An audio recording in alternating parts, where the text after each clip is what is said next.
For the alumni spotlight, we will spend most of the time hearing from two amazing startups that once participated in CEP and currently succeeding globally. The first startup is from Japan, Nature Inc.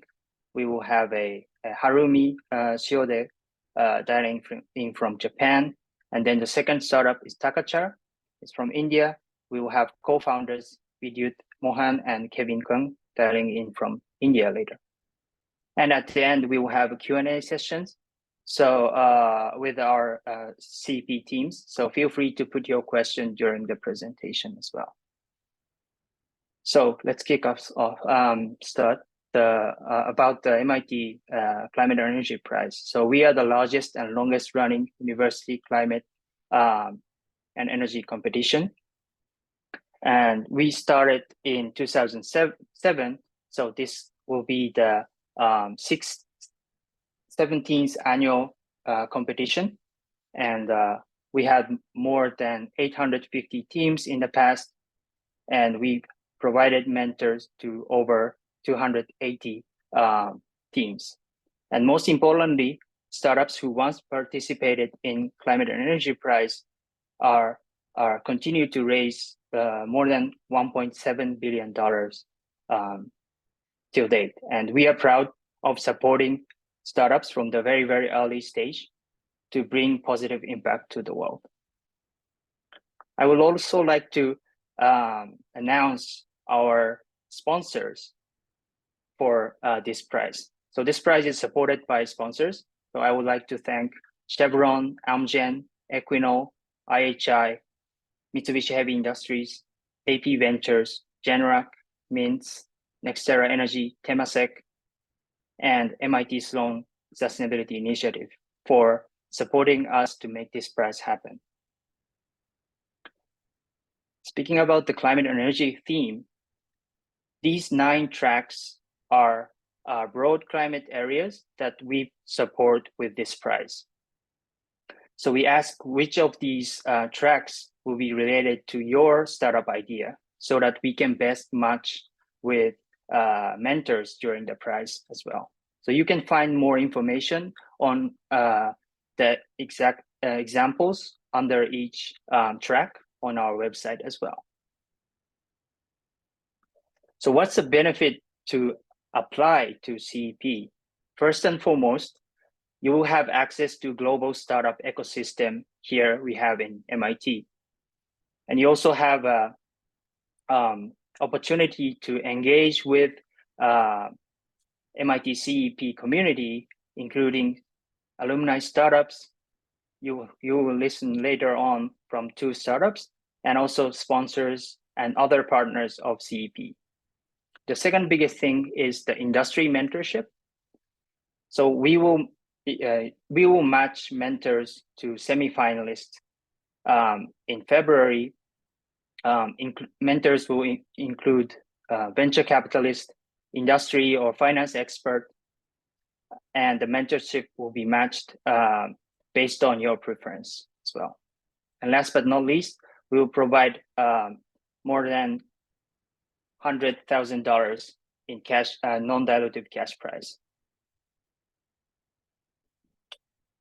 So on the high-level application process, as you can see on the left side, the first screening is done by us, CEP team members, to check the eligibility, which I will explain later. But then the actual evaluation of your startup idea will be done through 3 pitchings: virtual round, semifinals, and final, evaluated by external judges. Once the virtual round is finished, we will select 18 teams proceeding to semifinals. And each team will present a pitch at either London or Boston, depending on their geography. And then 8 teams will proceed to final at Boston.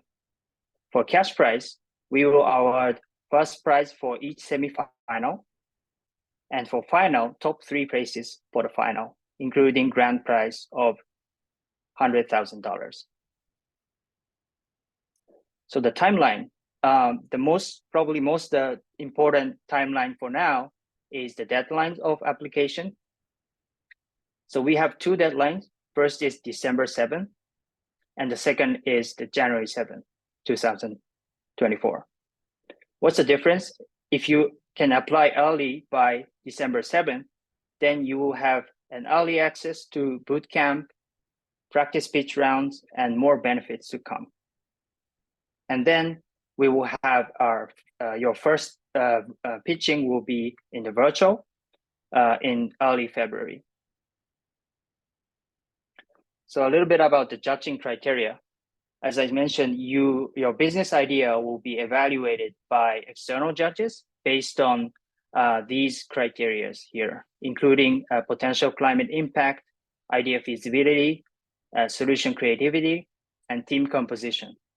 And when you proceed to semifinal and final, then there will be additional criteria related to business plan and economics. So diving deeper into application process. So who can apply, first of all?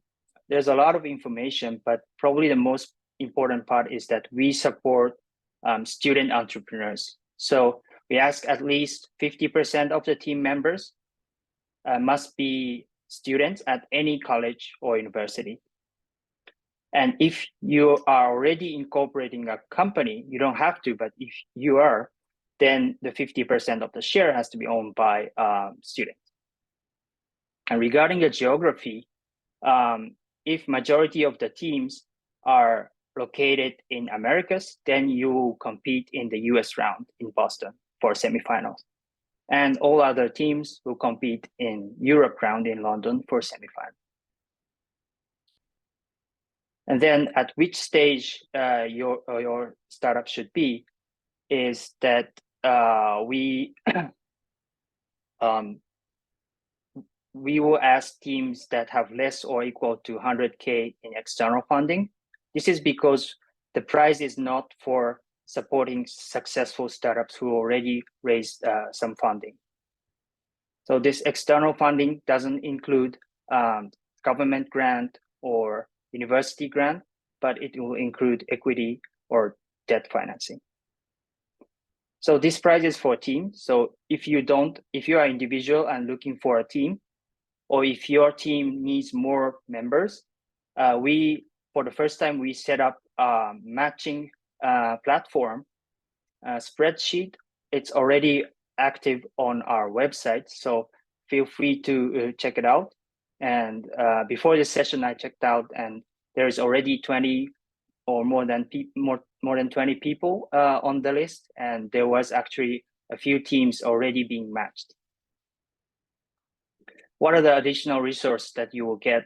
I have touched upon most of it, but here in the last part, the traveling and lodging costs for semifinalists and finalists will be covered up to a certain amount.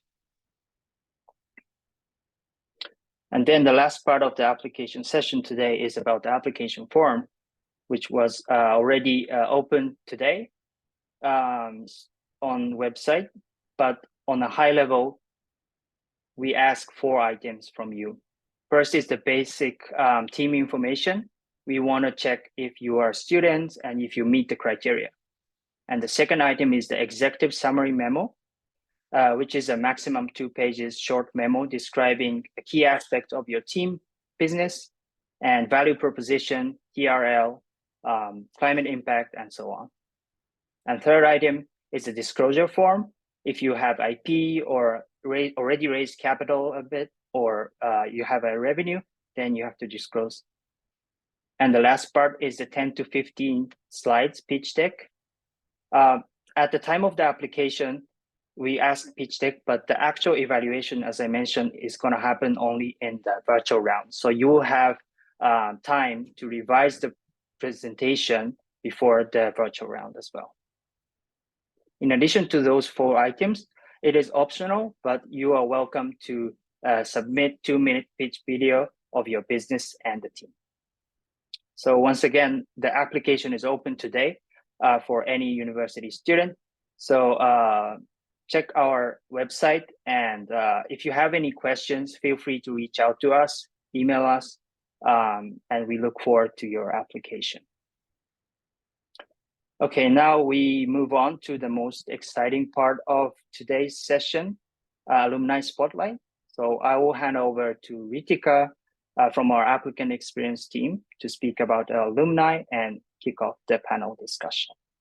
Over to you, Ritika. Thank you so much, Tori. Hi, everyone. So CEP clearly has been a great platform for a lot of people to be able to make impact. And I'm so excited and honored to be able to introduce our panelists for today. I will quickly introduce them. We have two amazing companies that have gone through this journey, Takachar, and we have Vidyut and Kevin from that team. And we have Haruumi-san, who's representing Nature Remo today. So thank you so much, Vidyut, Kevin, and Haruumi-san for taking out the time today to come and talk to us. If I may request you to please unmute yourself and share a little bit more about yourself and the company that you founded, what your role is in the company, what stage your business is in, what your business does, and the sort of climate impact that you're taking care of. Vidyut and Kevin, if I may request you to go first. Hi, everyone. Vidyut this side. Thank you so much for having me. So my name is Vidyut. I'm the co-founder and CEO of Takachar, and I'm based in India at the moment. Takachar was founded on the principles of environmental justice. With all these new innovations coming up and new value chains being created in the biomass sector, what we have been feeling is that farmers and rural communities who are key stakeholders in this are being left out, as the value creation is happening in these very large-scale centralized facilities, and these rural communities are just playing the role of the raw material supplier. But at the same time, these communities are the most impacted by climate change and environmental degradation, like air pollution, even arising out of things like crop residue burning. So we felt that that's an injustice, and we need to design small-scale, low-cost technology that is able to create value at source and at in situ, and enable these communities to be more resilient to fight against climate change. So that's what we do in Takachar. And since Kevin and mine's expertise was in biomass technology, we started with designing small-scale, low-cost, portable equipment that enable these communities to process their crop and forest residues on site into valuable bioproducts like fuels, carbon negative fertilizers, and specialty chemicals like activated carbon.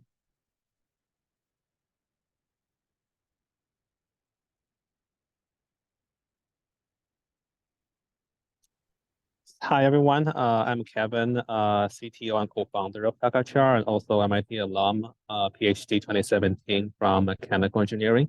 Vidyut has already shared with you pretty comprehensively about our company. And I think I'll just say a few words about the role of Clean Energy Project CEP.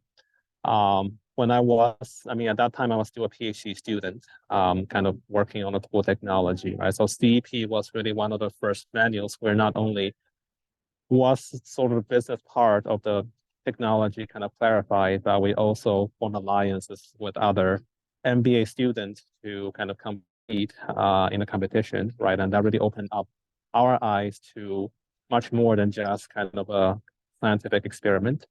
And from the CEP, we were winners in the Audience Choice Award, as well as a Factor E Energy for Development Prize. And that really forced us to start thinking about some of the business hypotheses. And winning the grant means that we were able to test some of that. And a lot of the hypotheses did not work at all, but that really helped us evolve better business models. Yeah, so that's all.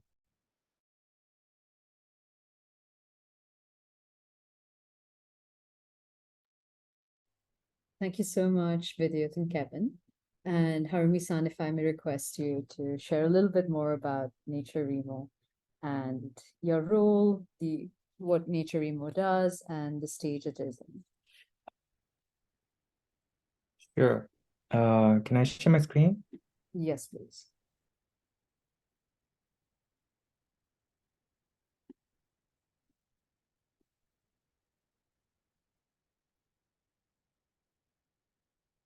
Okay, can you guys see my screen? Yeah. Right. Hi, everyone. My name is Harumi.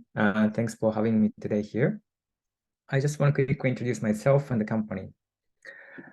So we're nature, and we have a strong commitment in our mission, which is driving sustainable coexistence with nature.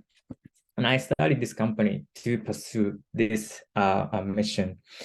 So I just want to talk a little bit about why I'm stick to this mission so much. So I grew up in a small island in Japan and have been sailing for the last 20 years.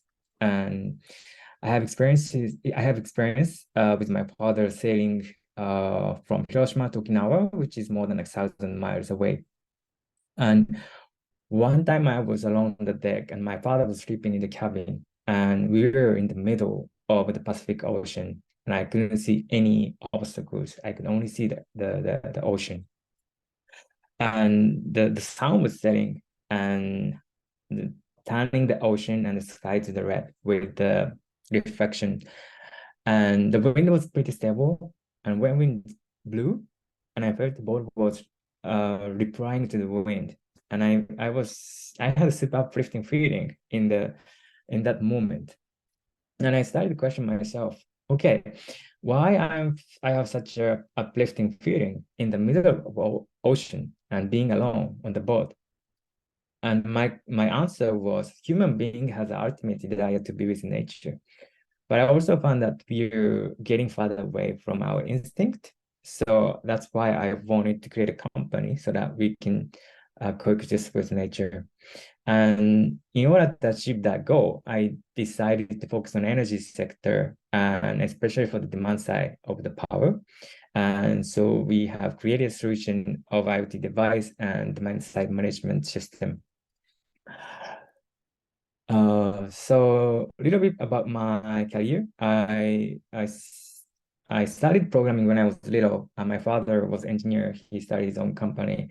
And I studied computer science in Japan, US, and Sweden. And I went to work for the trading firm in Japan, and I did the power development for 6 years. And then I went to Harvard Business School and studied nature there. And I have a co-founder, Masakazu. He's an engineer from Panasonic. Our company is located in Yokohama, which is pretty close from Tokyo. And we have only 50 people.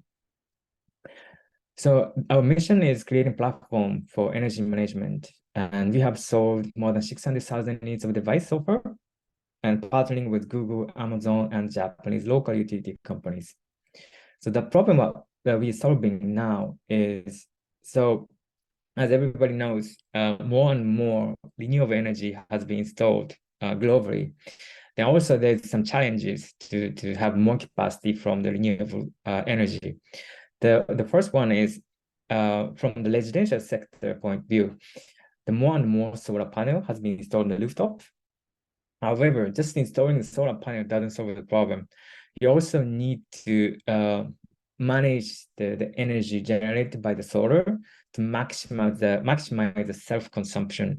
If you don't have enough self-consumption, you basically need to rely on the power company to purchase the power when the power is too much at the time during the day, and then like the sun is on the top of the sky.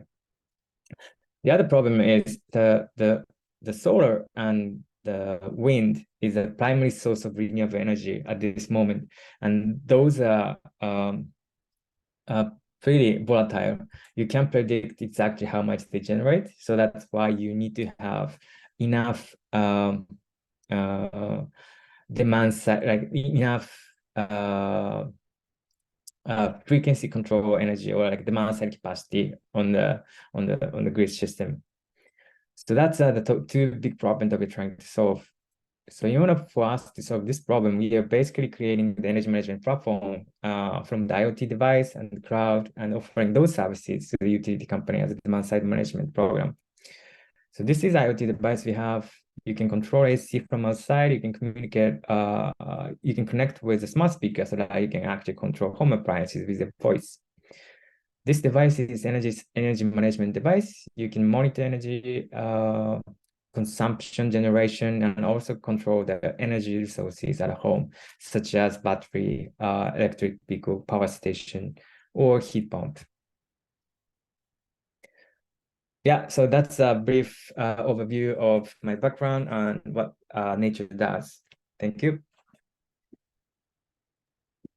Thank you so much, Haruumi. And I request you to kind of think back a little bit and jog your memories. Put yourself in the shoes of when you were in the position of applying to CEP and going through the entire CEP process. So what were you hoping to achieve when you first thought about applying to the MIT CEP, and what really motivated you to make that decision? And do you feel like the MIT CEP met your expectations? And if so, how did it go? So since Haruumi-san, you're already highlighted, do you mind sharing your experience first? Yeah, so when I applied the CEP, I also took the energy venture. I cross-registered from Harvard Business School to the MIT. And so my experiences at CEP comes together with the energy venture course. So almost, I think all the classmates in the class were applying for the CEP. We were together, like polishing our pitch deck and also trying to present as good as we can. So for me, that was experience with a meeting with like-minded people. Like energy sector is huge, but not many startup people really focus on the energy sector. It's pretty complicated and it's slow and troublesome in many cases because it also involves hardware. So yeah, the best experiences I had through the CEP experiences is meeting with like-minded people and get the kind of idea and also motivation to work harder to achieve the goal. Thank you so much. Kevin, may I turn this question to you now? Yeah, so when I was doing my PhD work, I was actually part of the Tata Center for Technology and Design, and also the Gotham Fellow. And both of them turned out to be pretty entrepreneurial and encouraged students like us to kind of learn about and apply for kind of the Clean Energy Prize, amongst other competitions such as MIT Ideas Global Challenge.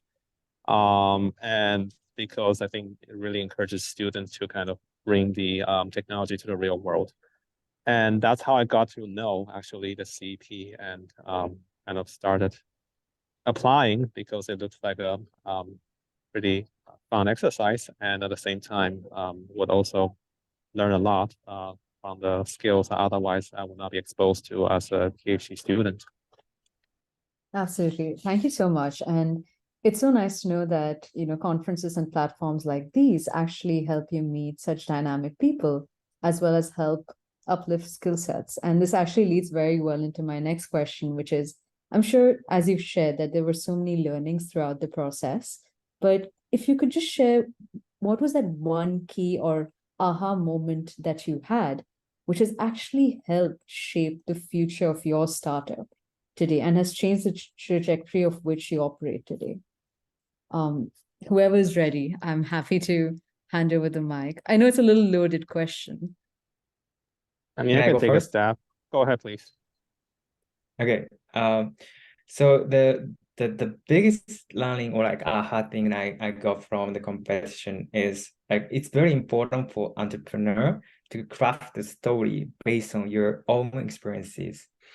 Like even now, I pitched to my partner. I start talking with my story because that connects me stronger than just talking about the business, and then it can actually be who I am.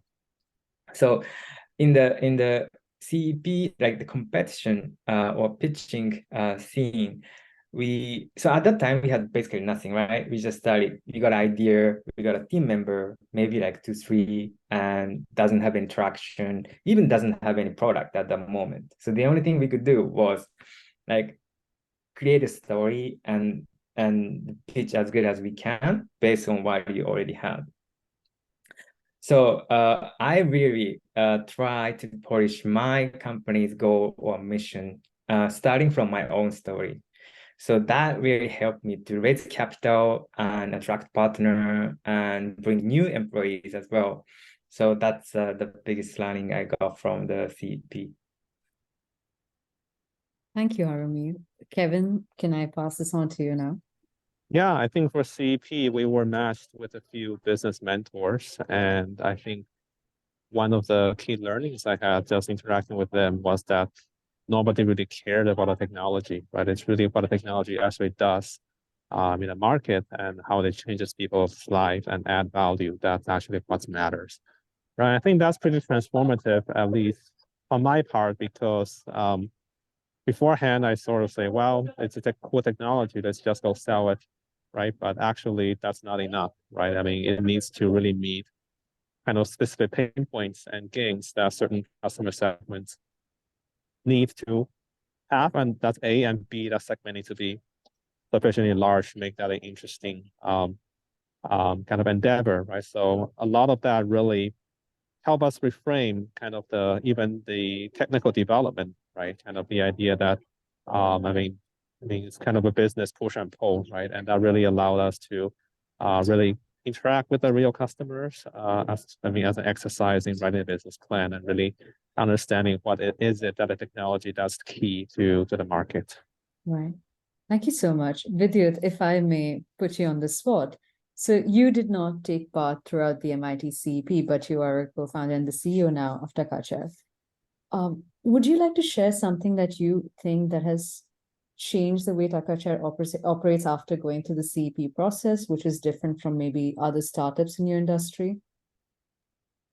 Yeah, I think when I joined Takachar, what was a part of the culture in the company essentially was this very customer-centric view and philosophy and approaching things in a very human-centered way, which continues till date. And I think we've built further upon that. So all those learnings of initial customer discoveries and using those techniques and approaches really, I think, set the tone for how we end up understanding user needs and translating that into innovative solutions for the user. I think that approach really helped us before against a traditional way of thinking about the solution first and then trying to fit a user to it. Thank you so much. And after so many years of reflection, because you were in the 2015 and the 2016 competitions, what would you have done differently so that you could have probably maximized your time at CEP?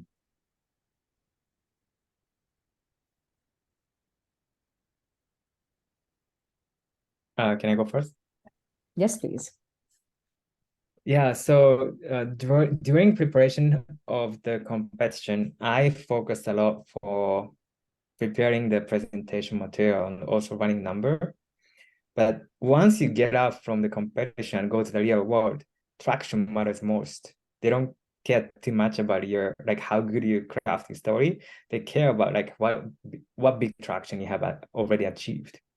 So if I could spend more time on actually trying to validate through getting high traction, that would have helped more for the growth of the company. And I could also get the best use of the mentor network from the MIT.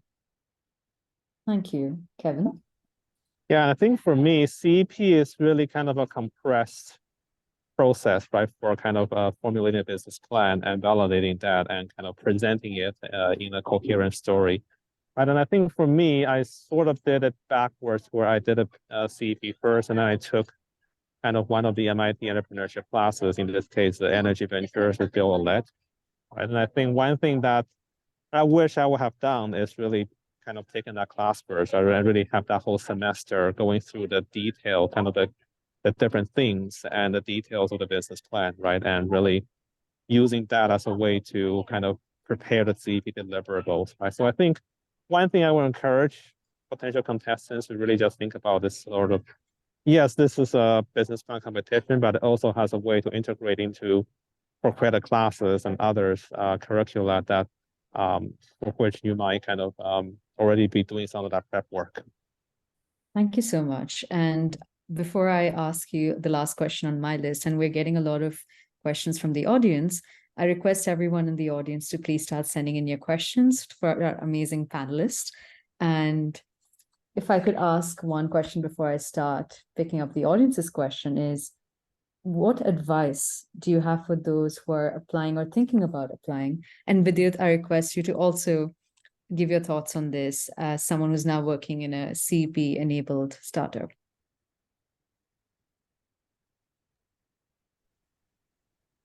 I think from my end, I think yeah, CEP is a great opportunity to get the wheels going, and I think I would definitely say embed yourself in the context of your business really well before coming into the program. So kind of like a pre-prep work, so that you know what you want to get out of the program really well, and try to plan that accordingly, and you make use of all the great help and support that's available. So I think the pre-prep work is really important, and thinking through that I think can really help in kind of setting the tone for the program and trying to get the most out of it. I would just say, I mean, if I have just one phrase, to just go for it, right? Because I think I have various colleagues who are either on the fence of applying to CEP or not, right? And some of them ended up doing so, and some of them didn't. And at least back when I was applying the first stage, the barrier was pretty low, right? It was just a kind of a short concept paper before like a more full kind of a business plan. And so even if the idea is half-baked, I mean, I think it's really worthwhile just even submitting those few pages, because that then unlocks kind of this whole ecosystem of mentorship and programs, right? And even if the idea is too early to win, I think that's still really beneficial just to be able to access that ecosystem. Thank you. Haruumi? Yeah, I think this is just a kind of starting point in your startup journey. And like a few years ago, I met with pretty well-known Japanese angel investor, and he gave me a pretty interesting comment. And I asked him, okay, what kind of characteristic is important for you to see in the founders? And his answer was very clear. So like many of like startup founders, they have options. They can be consultant, they can work for the investment bank or like large corporation, but they do startup. So they need to have a reason why they're doing it. And one of the biggest like strong reason for people to choose is they can express themselves. So we have to reflect ourselves in the company. So in order for you to do that, you have to choose what you really cares about. And that's so important. So I think those who are thinking to apply, they are interested in startup or they're interested in entrepreneurship. So I really encourage them to think big and try to find something that you really cares about. Thank you. And we're getting some really interesting questions from our audience. So I would love to maximize it. So we'll jump right in. Considering teams are a very important part of entrepreneurship, how did you meet your co-founders or key leadership team? Is there any advice you would give to a future founder? Yeah, I can start up first, right? Since I have to leave in 2 minutes, but Vidyut will stay on.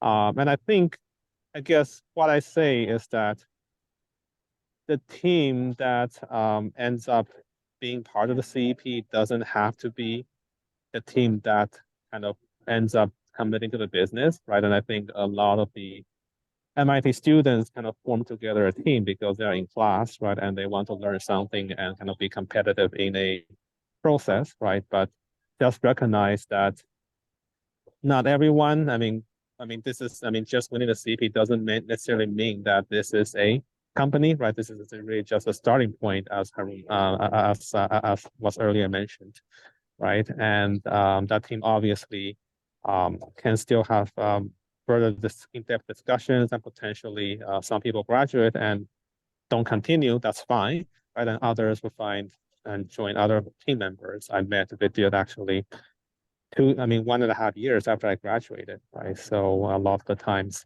that structure is really still in flux. Thank you, And Kevin. just to quickly add from my end, I think it's just really important to just go out there and explore and speak to people and be a part of events and different startup programs, because you never know whom you might meet and what clicks, and just be open and receptive to meeting those interesting people and see who can fit well with your business. Thank you, Haruumi. Yeah, so in the beginning, I started by myself, and I was trying to prototype by myself.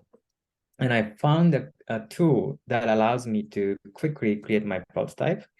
And there was only one guy who created the hardware and software, and has been selling the device.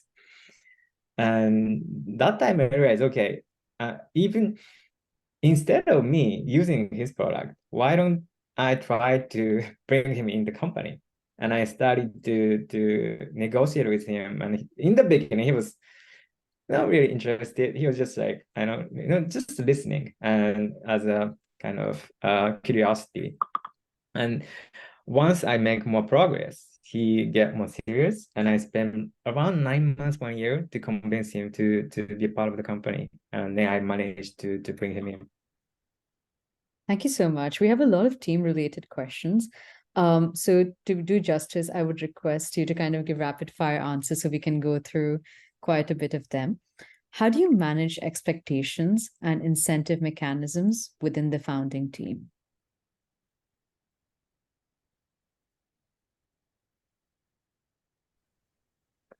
Oh, that's a pretty difficult question. And that's a loaded one. I'm sorry for putting you on spot with that. Very quickly, what has worked for us is sharing those expectations transparently beforehand. And it's a dialogue, right? There's no set answer to this. And I think it has to be a dialogue, and you need to keep checking in with each other on how we are faring as on those expectations. I think that's really, really important. And as long as you keep the dialogue going and you're transparent and honest with each other, I think one can navigate through any sticky situation. Thank you, Vidyut. Haruumi? Yeah, so for me, like in the beginning, it's pretty simple, right? You decide with your co-founder, like the spread of the equity, that's it. But once you get capital, once you get people on board, once you get employees, the things get more complicated, and you can just decide whatever you want. Because if you try to split a large portion of equity, then the investor is not going to say yes right away, because they definitely say, okay, why do we have to dilute our shares?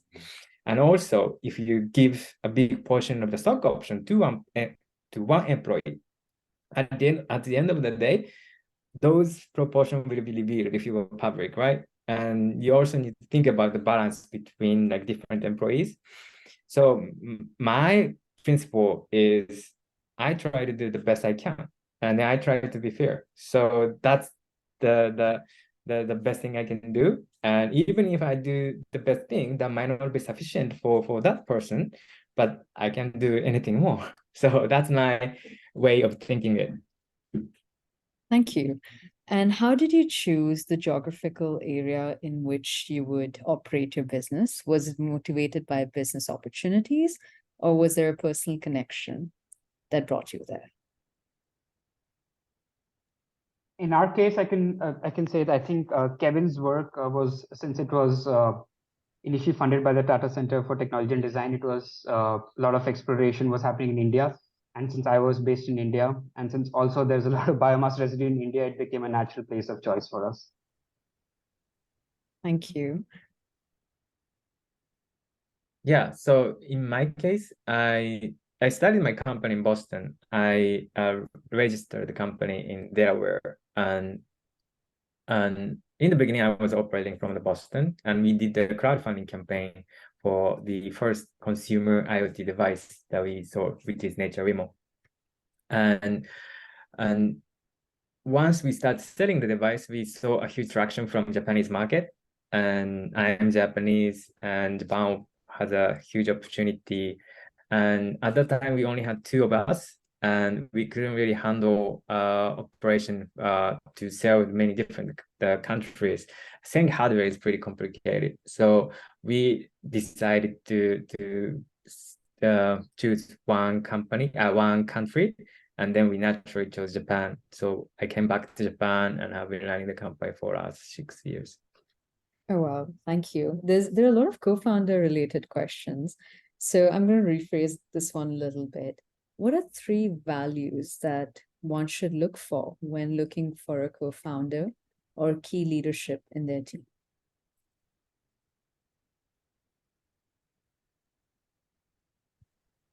Well,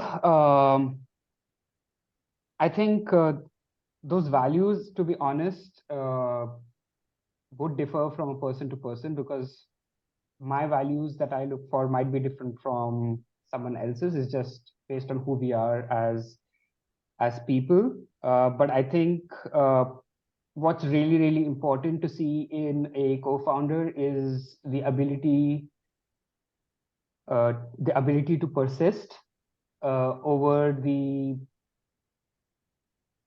mostly the downs of the business over a period of time. So I mean, for example, Kevin and I mean, we didn't even consider ourselves as co-founders in the initial first 2 years of us working together. We were just exploring how things are like and how things are moving in difficult times, and how they are in the good times, and just seeing how we end up working together, right? So I think experiencing that is really, really important, because there are going to be tough times, and yeah, it's about being able to navigate those tough times and being persistent through that. So I think that's one of the most important things. I would rate that even higher than skills. Thank you. Haruumi? Yeah, so if I pick 3, the first one is definitely mission alignment. So if the mission really resonates to the person, because mission is the reason why we exist. Mission is the reason why I'm putting my effort in the company. So if the mission doesn't really speak to the co-founder, it's not going to work. The co-founder cannot really put a lot of effort for the company and commitment. So the mission alignment is most important. The second one is probably the persistence, and same as him, because entrepreneurship is tough. You always encounter new problem, and basically once you have more people, the operational problem can be solved by the employee, but the tough problem you have to really face it by yourself. So if you don't have the persistence, you just walk away and you can't really stick to it. So the persistence is the second most important one, and the last one is the fit, professionally and personally. Obviously, if you have business background, you definitely want to have the technical co-founder if you're running a tech company. And if you're really optimistic person, you need to have someone who can be a little bit more conservative side. So the balance is really important in the co-founding team. So that's why the third one is a fit. Thank you so much. And just to be mindful of time, I'm going to ask you one last question. And Vidyut, you might have to speak on Kevin's behalf over here based on his experiences that he shared. But what was the secret sauce for you to win and secure the positions that you did at CEP?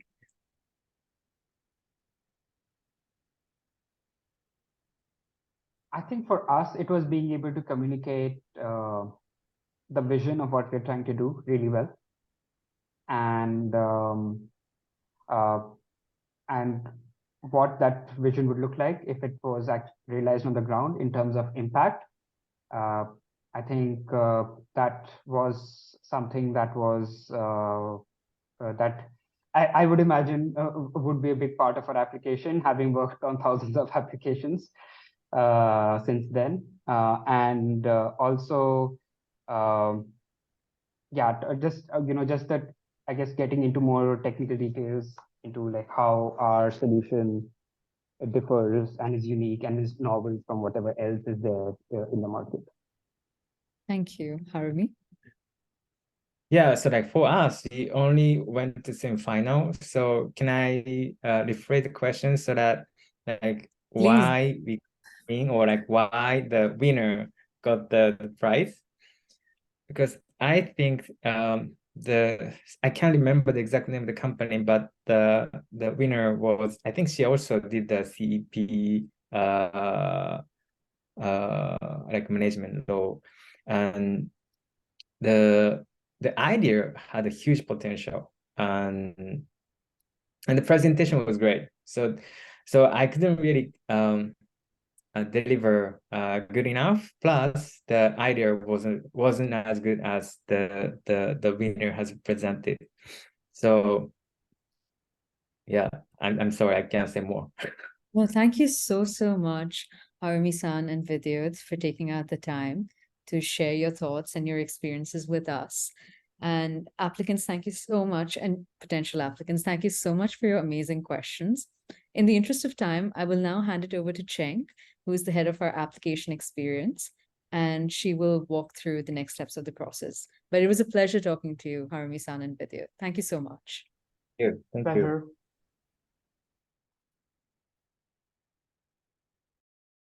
Hi, thanks, Ritika. I'll pass the time on to Daniel and Tohori. And hi, everyone. So three of us, me, Daniel, Tohori, we're the three managing directors for the Climate and Energy Prize. And so we're here to take some of your questions that we see coming through the chat. We'll be taking them now, so feel free to send them across live so that we can answer them as we get along. Over to you, Daniel and Tohori. Hi there. Thank you very much, Chenghui, and thank you so much for everyone who's attended. My name is Daniel Kaplan. I'm one of the co-managing directors of the MIT Climate and Energy Prize. Tori, if you want to quickly introduce, oh, you've actually already introduced yourself. Yeah, I'm good. Thanks. We have a few questions in the chat, fairly administrative, about the teams and kind of who is able to apply. So I'll answer those. The first one is whether or not the team needs to consist of MIT students. And the short answer to that is no. The prize welcomes people from all over the world. In the large past, it has more so been concentrated at MIT, but we've expanded a lot since then. And so we welcome students from all universities around the world. And then there was questions about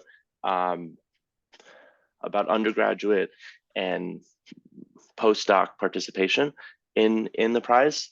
In order to be eligible to for a team to participate in the Climate and Energy Prize, the team has to be 50% composed of students, and that includes postdocs. So postdocs are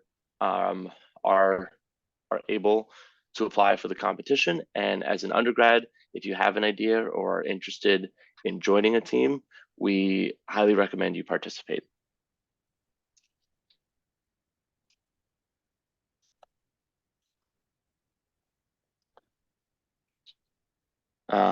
Are there any other questions? Yeah, I think there are two questions that come in. One is asking, will team have better chance of winning with an MIT team member? No. Everyone is evaluated on a fair, on an equal footing. So MIT affiliated or not, you do not have an additional advantage because we believe innovation comes from all schools. I think we have another question coming in saying, how do you evaluate novelty? Does it have to do with IP? Would any of you like to take that question? Yeah, I can. the question just disappeared. Sorry, one sec. So novelty can come in quite a few different forms. It can be technology based, so the IP itself. But as you mentioned in the question as well, it can also come from how you differentiate your business model, how you approach the market, how you segment the market. And, it can utilize existing technology. The novelty doesn't necessarily have to come from the technology itself. It is more how you solve and address the problem at hand. Yep, there is another question related to the leaders. So does the leader of the team needs to be student and the one that pitch? So the requirement is that half of the team or more has to be student, and we ask students to actually pitch the idea at the virtual round semifinals, but the leader itself doesn't have to be students. And there's another one, does everyone from the team member needs to speak during the pitching? No, again, we ask students to present, but let's say if you have 4 members, for all 4 of them doesn't have to be on the actual pitch. And just to extend it further, right? I mean, if you're doing semifinals or even the finals, we ideally hope all the entire team to come. But if you're in semifinals, we understand that cost constraints for traveling could be quite significant, especially let's say if you're coming out from, say, Japan or any part of or other parts of Asia flying into London. So in that situation, we do allow like a hybrid form of pitching as well. So not all of them have to show up, not all of them have to speak. We think that it's your team's decision on who can best represent the team, the idea, and to take questions from the judges. Yeah, I think we've answered all of the questions. We will stay here for another minute or so to see if any other questions that you have on the Climate Energy Prize. Again, if you have any questions that you want to ask after this session, you can drop us an email at cepapp@mit.edu, and we'll just leave that email address right here for you as well. You can also see this email in the application form.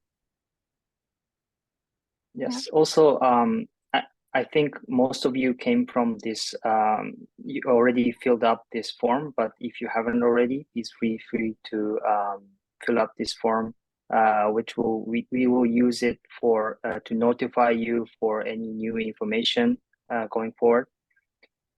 Thank you. And we got another question.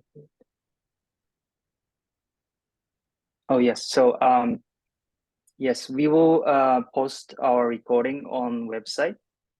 And at this moment, we have a website, and if you go to the top left, top right, you will see the live stream page, and we will post there.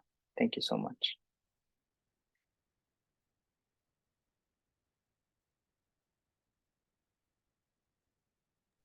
Okay, it seems like we've addressed all of the questions. We know it might be almost at the top of the hour, so we'll close up the session for tonight for the people here in Boston because it's 11 p.m. And for everyone else in Asia, have a great rest of the day ahead. Thank you. Thank you so much for joining. Thank you very much for joining. Have a great week. Bye-bye.